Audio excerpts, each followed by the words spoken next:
Carl and Brendan here from Brrrains A Head-Banging Life, gbhblofficial for short, and we don't do enough of them. And I don't know why sometimes. Actually, I do know why, and it's now been answered by my whiteboard next to me, which you can't see in this video anyway. But reaction time. We are going to be checking out the new single from Praetorian called Fear and Loathing in Stevenage. Now, this is an easy one to come back to because this time last year, I probably wouldn't have been able to tell you who the hell Praetorian were. So I've been going, oh, I like that name for that band. And I'm sure they were in games or Mass Effect or something, Praetorian Guards, or was that actually a thing in real life? It just slips off the tongue quite nicely. But I can't quite remember what it's from, but I would have noticed it from that. But anyway, Bloodstock. Basically, the story is Bloodstock. Leading up to Bloodstock 2024, we did some random checking out certain bands on the New Blood and Jägermeister stages, and one of them was Praetorian. And we did a reaction for that video and really, really enjoyed the shit out of it. For the life of me, I can't remember what the name of the song we did. Do you remember? Yeah, it was an ode to a drunk driver. Of course it bloody was. And they say it's like, oh, momentary blank moment. But yes, it was. Great video, a lot of fun, class song. And we kind of put them on our radar for Bloodstock. And we did check them out.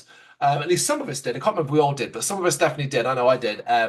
Check them out, Bloodstock 2024, and they were awesome there as well. I think you did go see them as well, didn't you? Yeah. We did. Yep. We did, and it was awesome. Obviously, since then, a bit quiet, but that such is life after Bloodstock and all that exciting time. And big question mark often follows New Blood bands, which is, oh, I wonder if they're just going to disappear off the radar afterwards. Well, that's not quite the case with Praetorian, who have stepped out of the shadows to reveal that not only have they now recently signed to APF Records, which is a great signing and a great label to be part of course. But they have a debut album coming on January 31st, 2025. Don't know if people are noticing that, man. We get more and more albums coming up saying, oh yeah, released in 2025. We are at that point of time again. I've had a couple of emails saying, hey, don't forget to include this album in your end of year lists. End of year lists? It's the beginning of November, guys. Calm it down. Anyway.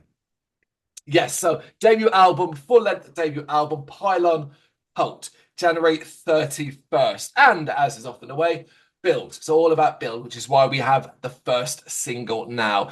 It is Fear and Loathing in Stevenage, which, unsurprisingly, is paying homage to Hunter S. Thompson's classic novel of Fear and Loathing in Las Vegas. I've never read the book. I've never even seen the film, which is the Johnny Depp one, right? Yeah, I don't know if I've seen it or not. If I have, I don't remember anything from it. All I ever remember is images. Well, I don't even remember quotes or things like that. I just remember images more from like that are used for it than anything else. So I truth be told, other than I know it's about drugs, Yeah, that's where it ends. yeah. I don't think I mean, I think I probably would have guessed it was about that, but I don't think I even knew that. Um, uh, I'm sure I, everyone's seen it, man. It's like a famous film in it. Like I feel like I saw every famous film from the past at some point. So No, but you will have, and I still have it now, but you will have those movies that are infinitely famous, but for whatever reason, you just never got around to seeing. It was only about 2 or 3 years ago that I saw Blade Runner for the first time. So I mean, like, mm, that's insane if you think about it. yeah, that is especially Blade Runner. Blade Runner's Yeah, great. yeah. I mean, I was even like 40 years later blown away by it. And I immediately watched, because I think I did a double bill. I watched 2049 straight after, and I actually really like that as well. So, like, but that Yeah. get off topic naturally. But yeah, the point is, I don't know if we're necessarily going to get the references that it might be to do with Fear and Loathing in Las Vegas. But if it's anything like an ode to a drunk driver, it should at least be amusing or at least entertaining to watch, I suspect. Yeah. Yeah. Are you up for this? I suppose I should be. Right, let's do this then. Happening one way or the other. So Well, you can always jump off the call right at the start, you know?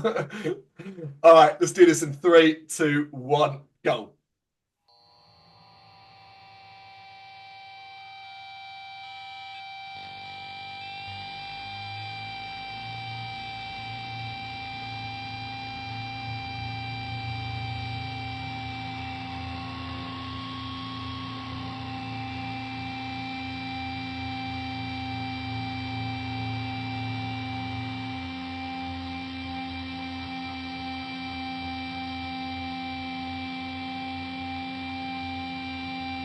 nice and comfortable start.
Roland's got the cops running there.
Gritty.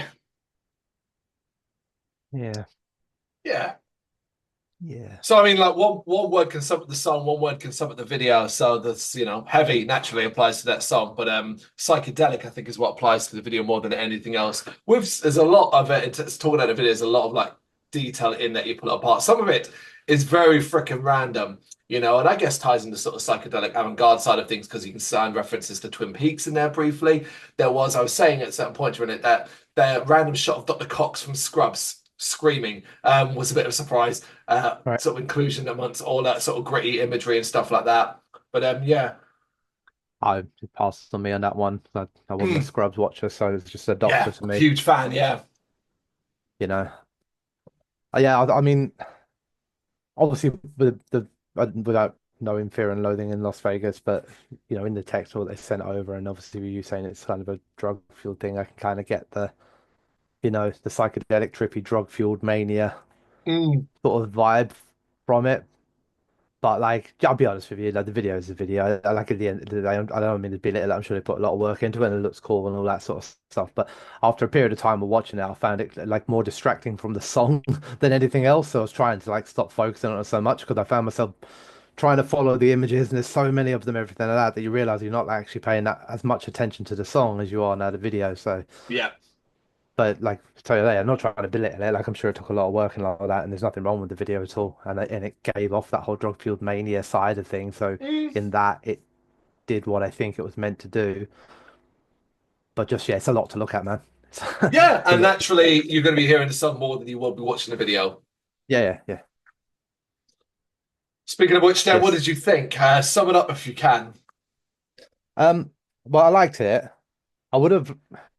I mean, I guess still tying in with the video a little bit. I guess I would have liked to have been able to read lyrics to it to see if that kind of tied the whole thing together as well a little bit because no matter how hardened you are to harsh vocals, anyone who Yeah. says they know what he's saying first time round are lying.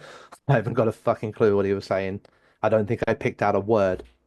Yeah, Um, Tom Clements is the vocalist, also the vocalist yeah, of Orme and Everest Queen, and he is an incredible vocalist. But yeah, yeah, if you can pick that shit up, man, you are you're better listeners than we are. yeah. But so like vocally, like it's very harsh and like Mm, obviously the mix of tones as well.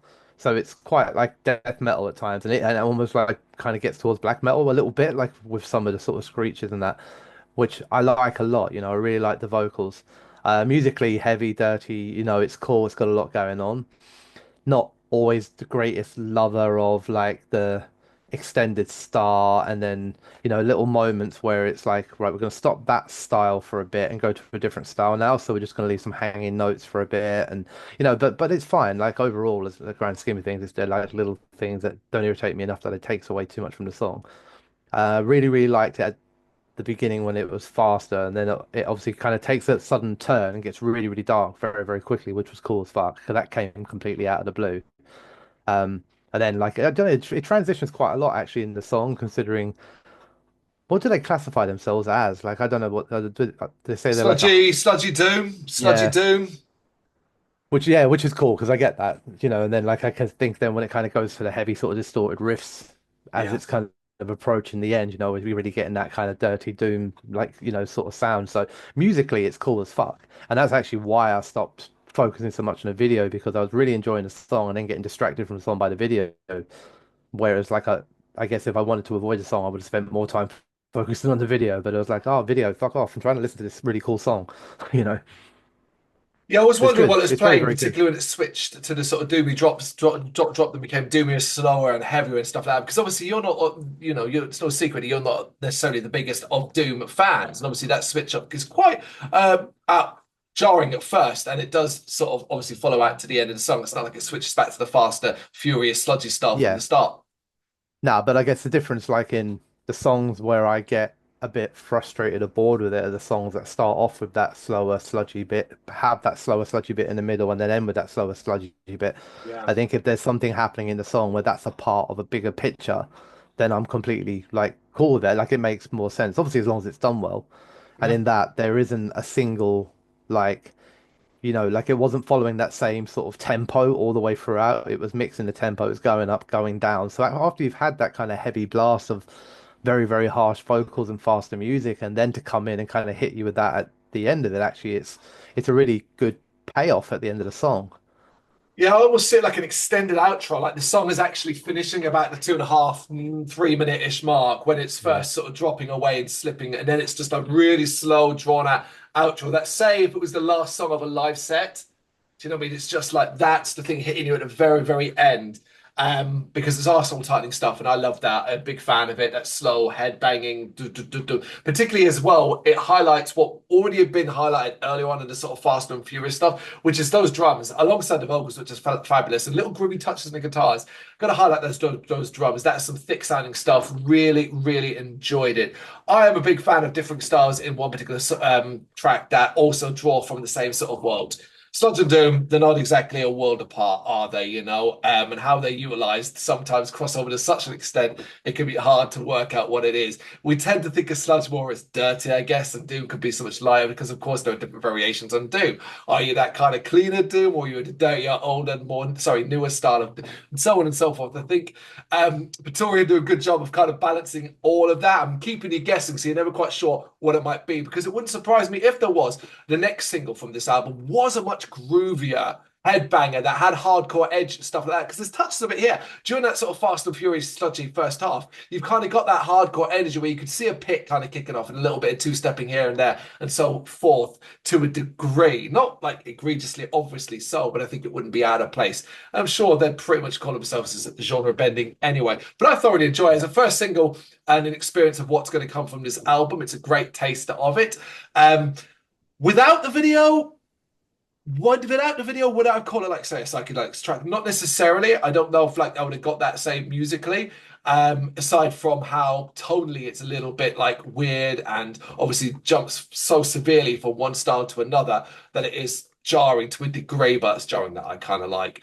But it's just a heavy song. I like the shit out. I think some of the guitar work, like in the second part of it, when it sort of first slows down, is quite psychedelic still. So that would have been like, with the headphones on, listening to that would have been off kilter enough to the start of the song that would be like, oh, this is trippy. But And you always kind of get those drone, I guess, that slow, like that screeching intro and outro. That's drawn from the world of drone to a certain degree as well. Just that old feedback noise and stuff like that. There's a lot going on here. yeah, Definitely I mean, there's a little worth bit like listening. sometimes of that stuff as well, like how much of that kind of like what it was like nearly a 40-second intro is actually on the album, and how much of that is to build the video in, That because is true. otherwise, That is true. Well, you probably like it's don't just, want it to be there because you are a big critic of drone, aren't you? well, I wouldn't say I'm a big critic of it. I think I'm a realist. Okay. No, it's a banging tune. Fear and Loathing in Stevenage by Praetorian. Excited for the album. We'll keep an eye on this one, a close eye on this one. What do you reckon? What do you think of that song? Let us know in the comments. Thank you very much for watching. If you'd like to see more content like this, please consider hitting the subscribe button. It is gratefully appreciated. You can find us over at gbhbl.com, our full website, where reviews, news, and so much more goes up daily. We're also on all social media platforms: Facebook, Instagram, Twitter, Threads, at gbhbl. Just search for gbhbl and you will find us out there. We also have merchandise on sale. You can access the shop via the website.